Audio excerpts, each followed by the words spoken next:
War Thunder's new major update La Royale has just been released, and of course there's a lot of shiny new toys to fly and drive, but instead let's go over some of the changes and additions that you might have missed. One of the capture zones on the new ground map Iberian Castle look like they're about to be eaten by Pac-Man, and most of you are probably aware of the new crew voices, and while they are generally just a nice change of pace, there are some lines that are particularly useful in battle. When using the rangefinder on tanks without a laser rangefinder, the gunner will actually yell out the range before the rangefinding is even complete.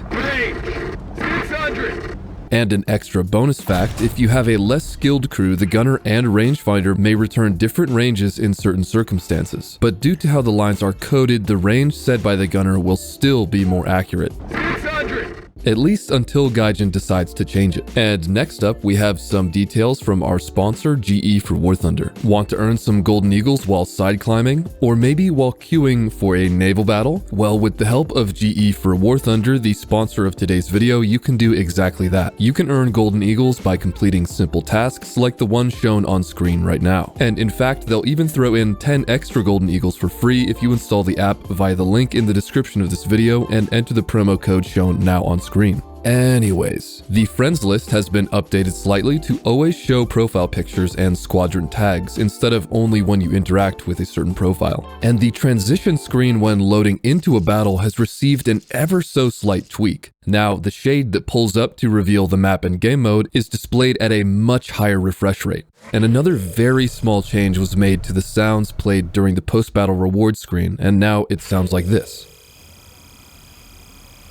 The sound of in-game artillery call-ins was also adjusted, and it now sounds much more realistic and gives a bit more warning before the shells actually land. Those of you who pay close attention to the War Thunder dev cycle will know that there was a proposed change to traction mechanics, which ended up being cancelled due to a community vote. Well, unfortunately, it was still partially implemented, but only for wheeled vehicles, which now slip down sideways off of hills. And that's not the only thing that Gaijin has flip-flopped on recently, as they have once again changed how the M61 Vulcan sounds on aircraft and ground vehicles.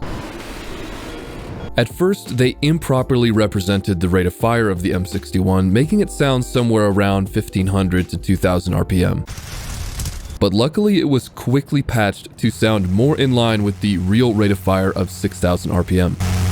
And while on the topic of aircraft cannons, a new visual effect has been added to show the buildup of soot around the muzzle after sustained firing. And also related to aviation, several Soviet radars now have an updated radar warning receiver display. The SPO-10 and SPO-15 definitely received these changes, but none of it is mentioned in the changelog, so there could be more. So make sure to leave a comment if you find another jet with these changes. Gaijin also stealthily buffed all variants of the IS-2 1944, and it's not a small buff either, with the new armor model making the hull measurably stronger and also featuring a new stellinium driver's port. And to top all of that off, it also has smoke grenades now, as well as the roof machine gun being rotated to face forwards by default. However, that is not the only stealth buff coming with this patch, because now many aircraft, mostly in lower BRs, can drop bombs individually. So if you want the full list of planes and bomb loads that drop separately now, you can find that in the Datamines on the War Thunder subreddit, and some of those will be linked in the description. And there's also a whole host of visual changes, with way too many to list in this video. So instead, I'll just highlight the new 3D model for the Whirlaway and the finalized turret model for the Santal. And speaking of other minor changes, Gaijin's added a green missile icon to represent the 4th tier of short-range missiles, which is currently used with the Python 3 missiles on the higher BR vehicles in the Israeli tech tree. And after a bit of investigation, I noticed that the Kafir C2 and C7 now have 4 different types of short-range IR missiles, which is a first for any vehicle in War Thunder. Also worth mentioning for those of you grinding the Chinese ground tree, or maybe just for the collectors out there, the Chinese PT-76 will no longer be researchable after the update, after being replaced by the Object 211. But don't worry if you already already have the PT-76 researched, you'll get to keep it. Even though that's not really a badge of honor due to the performance of the vehicle. And finally, after all these years, every nation in the game has at least one tank based off of the Sherman chassis, with Sweden receiving the Sherman 3.4 premium tank at BR 3.7. And this one is actually kind of special because it has no machine gun port and no driver hatches on the front hull. And that's all for this video of details that you might have missed. If you want to check out more details that you may have missed in the past updates, then check this video out next.